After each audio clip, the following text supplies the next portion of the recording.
In case it wasn't obvious from my piece about Event Horizon, I love everything sci-fi horror.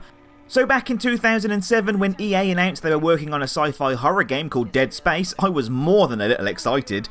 But then October 2008 came and the game released. The launch trailers were so creepy that I was already anxious before even starting the game. This led to me not getting very far at all the first time I played. I was definitely more of a wimp back then.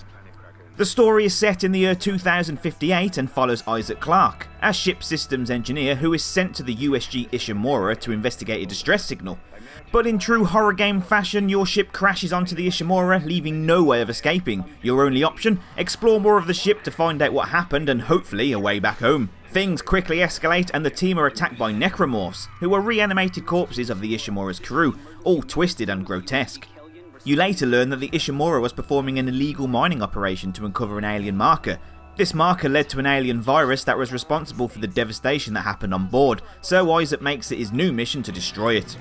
Originally the team at EA Redwood Shores, now Visceral Games, were working on a System Shock sequel, before the release of Resident Evil 4 inspired them to go back to the drawing board and develop something along those lines. But what the team created was something that was so much more than just a clone of Resident Evil 4. The combat involves a mechanism called strategic dismemberment, meaning the only way to defeat the Necromorphs was to remove their limbs. There was also no HUD. Isaac's health was cleverly integrated into his suit and the inventory popped up in a hologram when needed.